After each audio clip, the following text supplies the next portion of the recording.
If your baby naps like a peaceful angel at daycare, but fights you like a tiny courtroom attorney at home, you are not imagining things. And if daycare naps are a hot mess, but weekends magically improve, you are also not imagining things.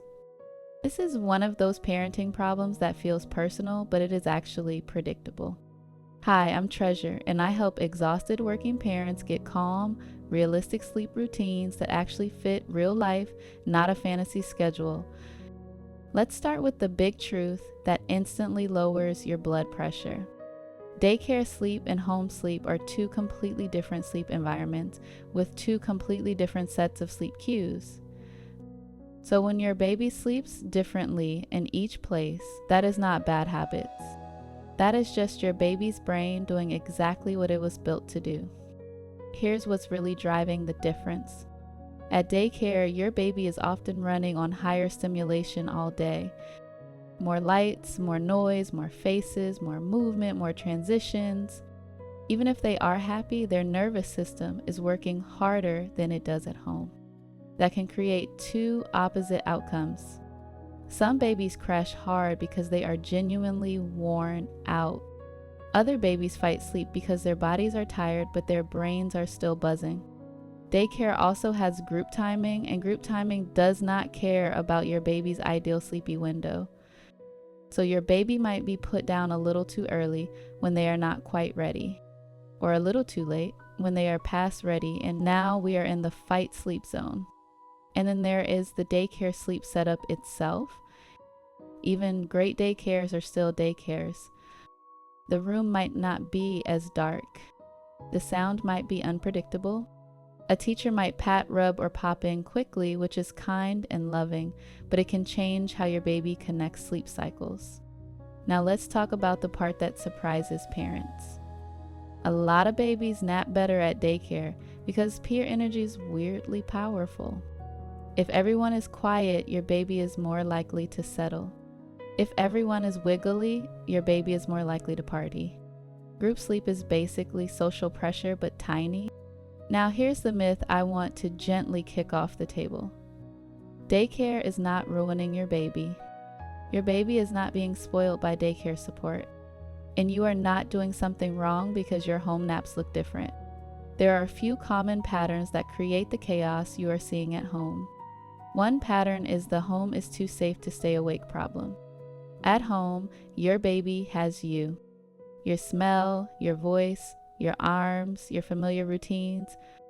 So instead of crashing, they protest because they want the version of sleep that includes you as the main character.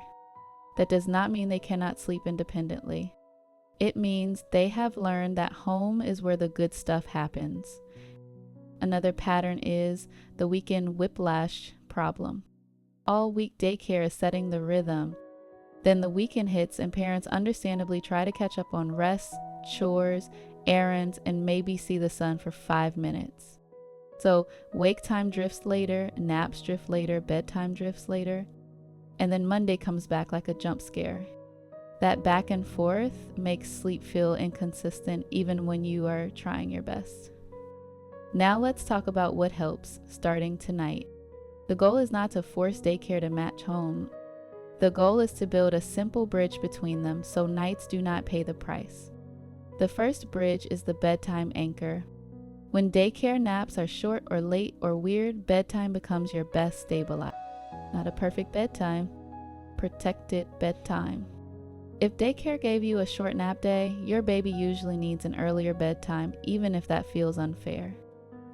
I know, you worked all day and you want time with your baby, but if you keep stretching bedtime on an overtired day, you are basically asking your baby to do calculus with no sleep. And then everyone is shocked when the night falls apart. This is where I want you to release the guilt and keep the math. Some seasons require a slightly earlier bedtime on daycare days so you can get a better night, a better morning, and a better version of your baby after work tomorrow. Now let's get super practical about the second bridge. Stop treating daycare naps like a pass or fail test. Treat them like data. Look for patterns across a full week, not one day. If your baby has one rough nap day, that does not mean you need a full schedule overhaul. It usually means you need a bedtime adjustment and a calmer evening. Now here's the third bridge that saves a lot of working parents. A strategic micronap can rescue the late afternoon without wrecking bedtime.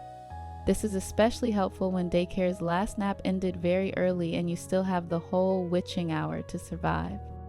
A tiny nap in the stroller or car can take the edge off. I have a long nap that steals bedtime, just enough to prevent the overtired spiral that turns into false starts, frequent waking, and early mornings. If you want all of this laid out clearly, grab my free guide, The Modern Parent Sleep Roadmap. The link is in the video description and on the screen. And let's talk about the part nobody tells you. Sometimes the problem is not daycare. It is the handoff.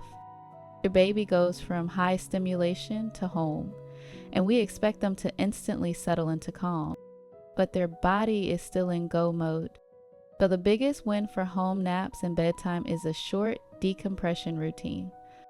Not a long, complicated routine. Just a predictable downshift. Dimmer lights, quieter voices, a simple, repeatable sequence. Same order, same vibe, most days. That consistency helps your baby's nervous system recognize, oh, we are transitioning now. Now let's address toddlers, because daycare naps get extra spicy here. Many toddlers nap differently at daycare because they can sense the room. If nap time becomes a power struggle, it is often not about sleep. It is about control. And daycare teachers are doing their best, but group naps are group naps. So for toddlers, the goal is to keep bedtime stable and avoid the late nap trap. A late nap can push bedtime later, and then you get a second wind situation at night. A toddler who is laughing at bedtime is often not well rested. They are overtired and running on fumes like a tiny caffeinated intern. Now here's the part that makes parents feel stuck. You cannot control daycare naps, but you can control what happens around them. You can protect morning wake time within a reasonable range. You can keep weekends from becoming a totally different time zone. And you can adjust bedtime based on the kind of daycare day your baby actually had.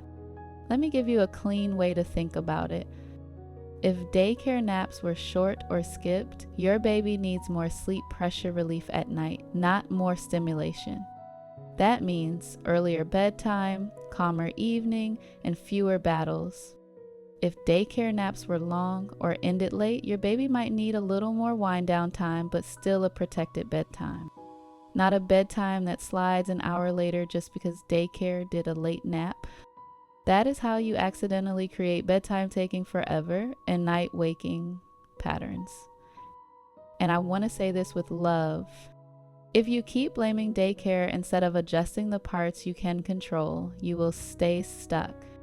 Daycare is not the villain. Inflexible bedtime math is usually the villain. Now let's talk about what to ask daycare for without being that parent. You are allowed to advocate. You can ask when naps are offered and how long they try. You can ask where your baby sleeps and whether it is darker or quieter in one area. You can ask if your baby can have a consistent comfort item if that is allowed.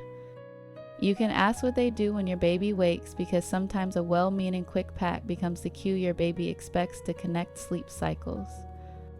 You are not being difficult. You are being strategic. Now I want to give you one more piece that changes everything. If nights are falling apart, do not chase home naps as the solution. Chase nights first. A stable night often improves naps naturally because your baby is no longer living in overtired mode. This is why parents feel like they are doing everything and nothing is working. They are trying to fix days with days when the real reset is nights. And here's the point where I want to draw a very clear line. If your baby is having breathing issues during sleep, loud snoring, struggling to breathe, or you are seeing pauses in breathing, that is a pediatrician conversation. If your baby is chronically exhausted, not growing well, or seems unusually sleepy during the day, that is also a pediatrician conversation. And if you have been stuck in daycare chaos for weeks and you are functioning at work on pure desperation and coffee, that is when I would stop guessing and get a plan tailored to your baby. This is the exact kind of situation I help with inside consults. I have a master's in social work, I'm a certified pediatric sleep consultant, and I'm the CEO of Rested and Renewed Pediatric Sleep Consulting. And as a toddler mom, I get the emotional side of this too, not just the schedule side. If you want me to look at your daycare pattern, your nights, your weekends, and your baby's temperament and build you the simplest plan that actually fits your life, you can book a consultation with me.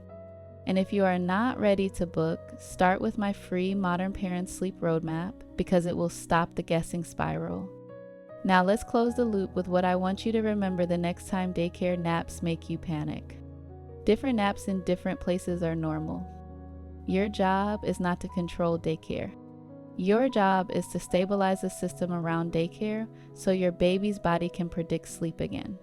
Bedtime anchor, decompression routine, weekend consistency that is realistic, not perfect, and small adjustments based on the kind of day your baby actually had. If that already took a little pressure off your chest, the next video is going to make your nights feel even more predictable and help you stop reacting to every single day like it is an emergency. Tap the screen to watch my next video. Before you go, download Treasure's free guide, hit subscribe, and watch the next one. You'll be so glad you did.